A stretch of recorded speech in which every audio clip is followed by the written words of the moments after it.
Assalamualaikum warahmatullahi wabarakatuh. Ketemu lagi dengan saya, Bu Alia. Hari ini kita akan mempelajari tentang interaksi sosial dan lembaga sosial. Materi ini ditujukan kepada siswa-siswi MTS atau SMP kelas 7 semester 1 mata pelajaran IPS. Peta konsepnya adalah interaksi sosial yang akan dipelajari tentang pengertian dan syarat interaksi sosial dan bentuk-bentuk interaksi sosial. Lembaga sosial yang akan kita pelajari tentang pengertian lembaga sosial serta jenis dan fungsi lembaga sosial. Tujuan pembelajaran kali ini adalah yang pertama, peserta didik diharapkan mampu mengidentifikasi interaksi sosial dalam ruang dan pengaruhnya terhadap kehidupan sosial, ekonomi, dan budaya dalam nilai dan norma serta kelembagaan sosial budaya dengan tepat. Yang kedua, peserta didik diharapkan mampu menyajikan hasil identifikasi tentang interaksi sosial dalam ruang dan pengaruhnya terhadap kehidupan sosial, ekonomi, dan budaya dalam nilai dan norma serta kelembagaan sosial budaya dengan baik. Apa itu interaksi sosial? Interaksi sosial adalah hubungan timbal balik antara orang perorangan atau individu dengan individu, antara kelompok manusia, maupun antara orang perorangan dan kelompok manusia atau individu dengan kelompok. Seperti terlihat pada gambar. Pada gambar 1, terjadi interaksi sosial antara individu dengan individu, yaitu antara penjual dan pembeli. Mereka sedang melakukan kegiatan jual beli. Pada gambar kedua, terjadi interaksi sosial antara individu dengan kelompok. Sebagai individu adalah guru, dan sebagai kelompok adalah murid-murid. Mereka sedang melakukan kegiatan belajar mengajar. Pada gambar ketiga menunjukkan interaksi sosial antara kelompok dengan kelompok, yaitu melalui kegiatan. Contohnya adalah tarik tambang. Pada kegiatan tarik tambang, biasanya mereka melakukan interaksi sosial antara kelompok dengan kelompok. Syarat interaksi sosial. Syarat interaksi sosial ada dua, yaitu kontak sosial dan komunikasi. Kontak sosial adalah sebuah hubungan di mana satu pihak dengan pihak lain saling memberikan aksi-reaksi meski tidak bersentuhan dengan fisiknya. Kontak sosial ada dua, yaitu kontak sosial primer dan ada kontak sosial sekunder. Kontak sosial primer adalah kontak sosial yang terjadi secara langsung dengan bertatap muka, baik melalui sentuhan fisik ataupun tidak. Contohnya pada gambar adalah kegiatan berjabat tangan. Kontak sosial sekunder adalah kontak sosial yang terjadi secara tidak langsung atau menggunakan media penghubung seperti telepon, surat, atau melalui pesan media sosial.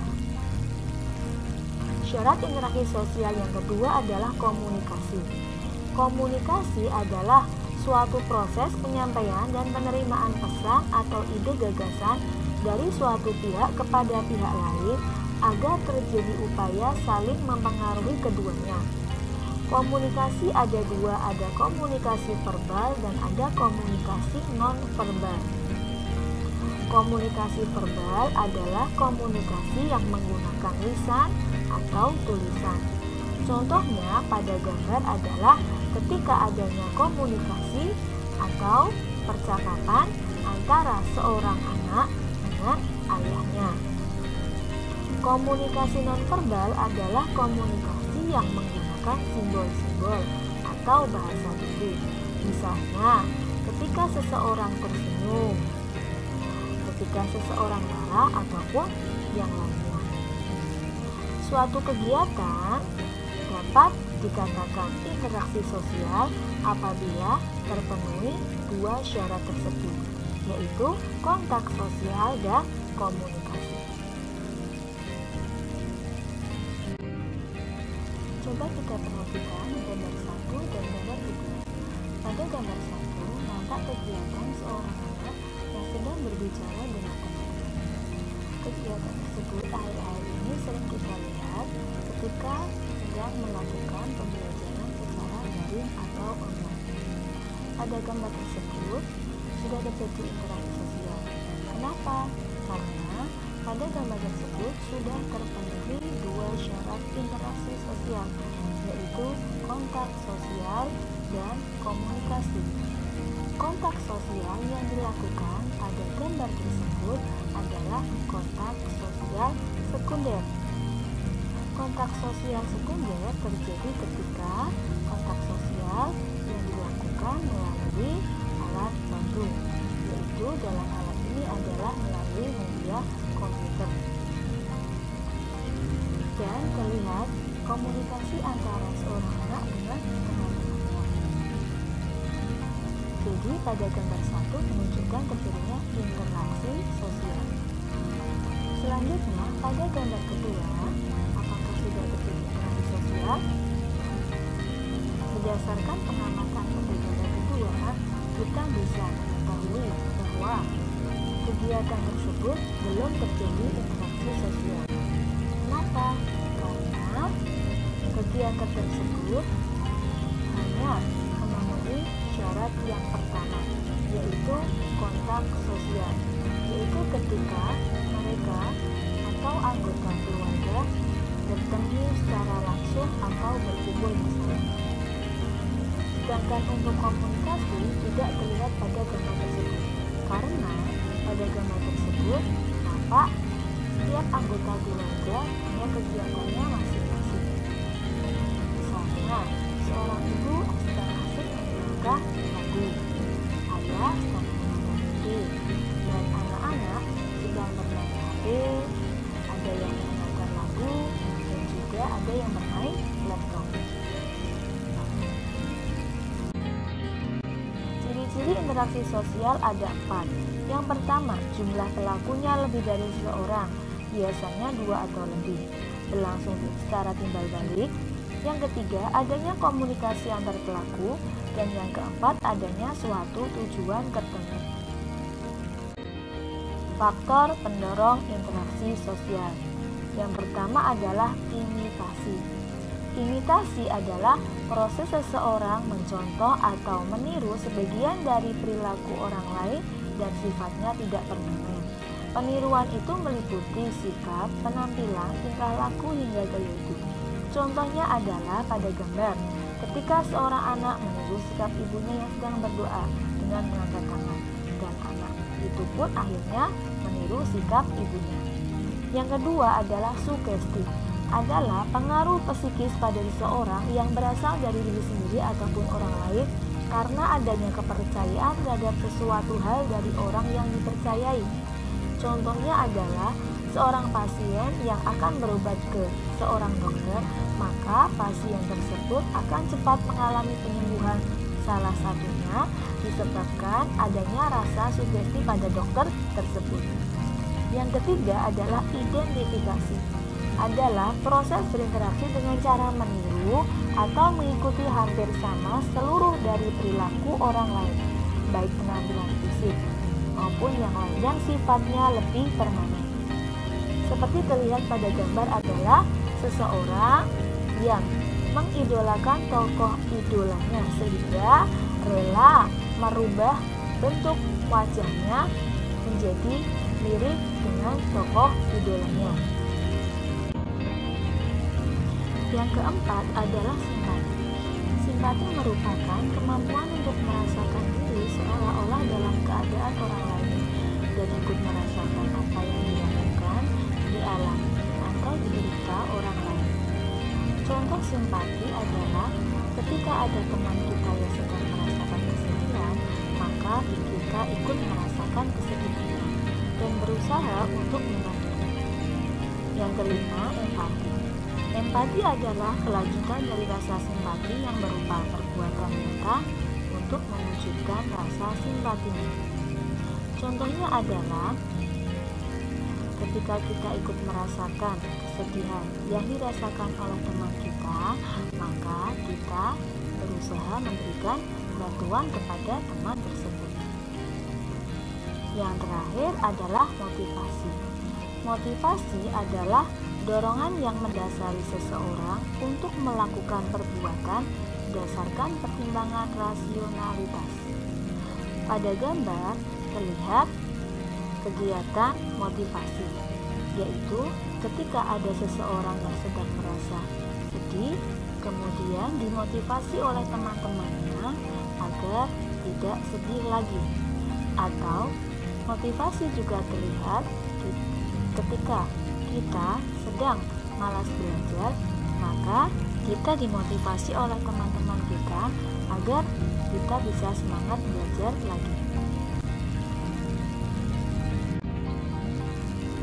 Bentuk interaksi sosial ada dua, yaitu asosiatif dan disosiatif. Asosiatif adalah bentuk interaksi sosial yang mengarah kepada kesatuan pandangan sehingga melahirkan rasa positif untuk mencapai tujuan bersama. Yang kedua, disosiatif adalah bentuk interaksi sosial yang mengarah pada konflik dan merenggangkan solidaritas kelompok. Proses asosiatif dibagi menjadi 4. Yang pertama adalah kerjasama. Yang kedua adalah akomodasi. Yang ketiga asimilasi. Dan yang keempat adalah akulturasi. Berikut penjelasan proses asosiatif. Yang pertama adalah kerjasama. Kerjasama adalah usaha bersama antara orang perorangan atau kelompok manusia untuk mencapai satu atau beberapa tujuan bersama. Kerjasama dibagi menjadi 5, yaitu yang pertama adalah kerukunan. Kerukunan mencakup gotong royong dan tolong menolong. Kegiatan gotong royong mencerminkan bentuk kerjasama masyarakat Indonesia. Contoh yang terlihat pada gambar adalah gotong royong dalam membersihkan selokan. Yang kedua adalah bergaining. Bergaining adalah pelaksanaan perjanjian mengenai pertukaran barang-barang dan jasa antara dua organisasi atau lebih. Misalnya, yang terlihat pada gambar adalah proses tawar-menawar antara penjual dan pembeli di pasar. Yang ketiga adalah koalisi. Koalisi adalah gabungan dua kelompok atau lebih yang berusaha mencapai tujuan yang sama. Contohnya, koalisi partai politik di Indonesia untuk mencalonkan pasangan presiden dan wakil presiden di pemilu. Yang keempat adalah kooptasi. Kooptasi adalah proses penerimaan unsur-unsur baru dalam kepemimpinan atau pelaksanaan politik dalam suatu organisasi sebagai salah satu cara untuk menghindari terjadinya kegoncangan dalam stabilitas organisasi yang bersangkutan. Contohnya adalah pemerintah akhirnya menyetujui penerapan hukum Islam di Nangro Aceh Darussalam yang semua masih pro kontra untuk mencegah disintegrasi bangsa. Dan yang kelima adalah joint venture atau usaha patungan, adalah bentuk kerjasama yang dilakukan oleh dua perusahaan dalam melaksanakan suatu proyek. Misalnya, industri mobil, pengeboran minyak, pertambangan batu bara, perhotelan, dan sebagainya. Bentuk interaksi sosial asosiatif yang kedua adalah akomodasi. Akomodasi adalah cara menyelesaikan pertentangan antara dua pihak tanpa menghancurkan salah satu pihak sehingga salah satu pihak tidak kehilangan kepribadiannya. Bentuk-bentuk akomodasi ada 8. Yang pertama adalah koersi. Koersi adalah suatu bentuk akomodasi yang prosesnya dipaksakan. Pemaksaan terjadi bila salah satu pihak menduduki posisi kuat, sedangkan pihak lain dalam posisi lemah. Contohnya adalah pada gambar, pedagang keasongan yang digusur secara paksa oleh Satpol PP. Yang kedua adalah kompromi. Kompromi adalah bentuk akomodasi yang terjadi karena masing-masing pihak mengurangi tuntutannya agar tercapai suatu penyelesaian terhadap perselisihan yang ada. Kompromi disebut juga dengan perundingan. Contoh kompromi misalnya, karyawan perusahaan yang menganggap gajinya terlalu kecil menuntut kenaikan 3 kali lipat. Namun, agar tuntutan cepat diterima, akhirnya hanya ingin naik 2 kali lipat saja. Yang ketiga adalah arbitrasi. Arbitrasi adalah cara mengatasi konflik dengan meminta bantuan pihak ketiga sebagai penengah. Arbitrasi terjadi ketika pihak ketiga membantu meredakan pertentangan yang memiliki kedudukan lebih tinggi dan dapat memberikan keputusan yang mengikat pihak-pihak yang berkonflik. Contohnya adalah ketika adik dan kakak sedang bertengkar memperebutkan mainan. Untuk mendamaikannya, sang ibu memutuskan memberikan kepada salah satu anak sambil membujuk anak yang satunya agar tidak menyerah. Yang keempat, mediasi. Mediasi adalah cara mengatasi konflik dengan minta bantuan pihak ketiga sebagai penasihat. Penengah konflik itu yang disebut dengan mediator. Contohnya adalah kesepakatan Helsinki, merupakan hasil mediasi pertikaian antara RI dan GAM. Mediatornya adalah mantan Presiden Finlandia Martti Ahtisaari. Yang kelima, konsiliasi. Konsiliasi adalah penyelesaian konflik dengan jalan mempertemukan pihak-pihak yang bertentangan lewat perundingan untuk memperoleh kesepakatan. Misalnya, kerusuhan di Ambon, Aceh, Poso, dan Papua diselesaikan dengan mempertemukan kedua kelompok yang bertikai dalam suatu meja perundingan. Yang keenam, toleransi. Toleransi adalah sikap saling menghormati dan menghargai pendirian masing-masing. Dalam kehidupan sehari-hari, kita harus selalu bertoleransi dengan teman-teman kita. Apalagi kita hidup di negara yang memiliki perbedaan, misalnya perbedaan agama, suku, bahasa, dan sebagainya. Jadi, kita harus mempunyai rasa toleransi kepada orang lain. Yang ketujuh, stalemate. Stalemate berarti jalan buntu. Maksudnya, pihak-pihak yang bersengketa memiliki kekuatan yang seimbang, sehingga berhenti pada posisi tertentu. Pihak-pihak yang bersengketa secara diam-diam masih memendam persoalan. Sengketa akan segera muncul ke permukaan lagi apabila kondisi keseimbangan kekuatan tiba-tiba berubah. Contoh yang pernah terjadi adalah Perang Dingin antara Amerika Serikat dan Uni Soviet yang seimbang dalam hal persenjataan. Kemudian berhenti seiring berjalannya waktu. Dan yang terakhir adalah adjudikasi. Adjudikasi adalah penyelesaian konflik melalui pengadilan. Contoh, hakim memberikan sanksi hukum kepada para koruptor.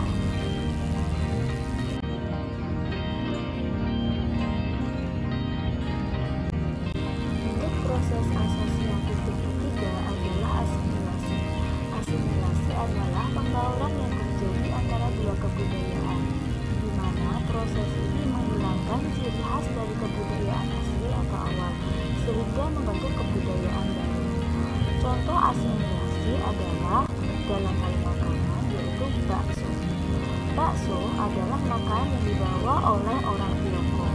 Kemudian lama-kelamaan diakui sebagai makanan orang Indonesia, yang dibuat dari daging sapi, ayam, dan sebagainya.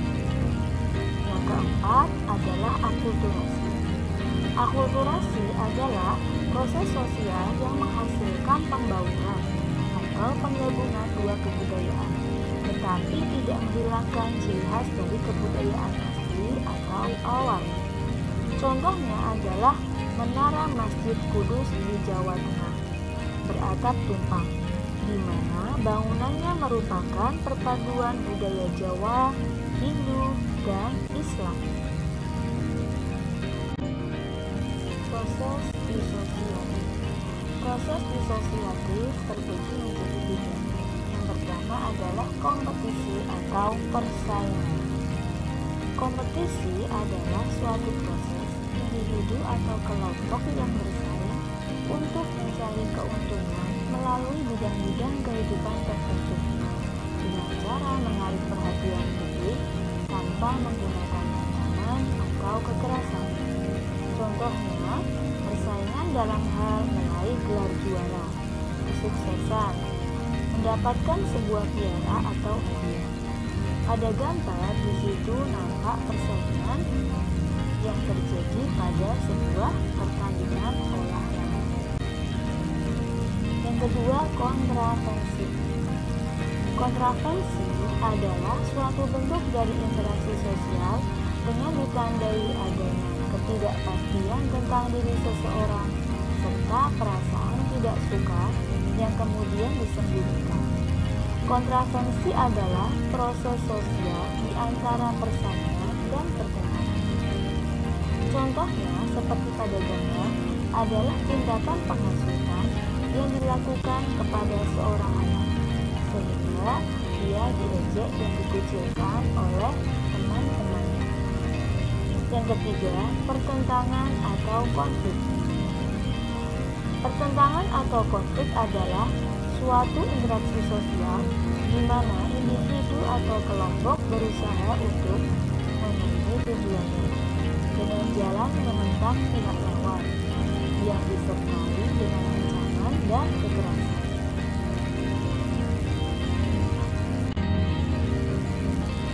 Pengaruh interaksi sosial terhadap kehidupan. Pengaruh interaksi sosial terhadap kehidupan dalam bidang sosial adalah mendorong terbentuknya kegiatan gotong royong, membentuk organisasi, membentuk keluarga. Pengaruh interaksi sosial terhadap kehidupan ekonomi adalah mendorong terbentuknya kegiatan jual beli, kegiatan tawar menawar, dan kegiatan distribusi. Sedangkan pengaruh interaksi sosial terhadap kehidupan budaya adalah mendorong proses akulturasi, asimilasi, dan adopsi budaya. Proses interaksi sosial dilakukan oleh manusia untuk memenuhi kebutuhan hidup. Dalam memenuhi kebutuhan hidup, diperlukan aturan-aturan. Aturan tersebut terdapat dalam norma sosial. Norma sosial tersebut yang akhirnya akan membentuk lembaga sosial. Pada gambar, nampak terjadi kegiatan interaksi sosial, di mana kegiatan tersebut tidak mematuhi aturan yang berlaku, sehingga terjadi pelanggaran pelaksanaan. Apa itu lembaga sosial? Lembaga sosial merupakan wadah dari sekumpulan norma yang tersusun secara sistematis dan terbentuk dalam rangka memenuhi kebutuhan manusia. Sedangkan norma adalah aturan atau kaidah yang menjadi pedoman tingkah laku. Ciri-ciri lembaga sosial. Yang pertama adalah memiliki tingkat kekekalan tertentu. Yang kedua, memiliki simbol. Yang ketiga, memiliki norma tertulis dan tidak tertulis. Yang keempat, memiliki tujuan yang jelas. Yang kelima, memiliki alat kelengkapan. Dan yang terakhir adalah memiliki pola perilaku. Fungsi lembaga sosial. Yang pertama, menjaga keutuhan masyarakat. Yang kedua, meningkatkan solidaritas masyarakat. Yang ketiga, mengendalikan perilaku warga masyarakat. Dan yang keempat, memberikan pedoman bertingkah laku. Jenis lembaga sosial. Jenis lembaga sosial diantaranya adalah lembaga agama,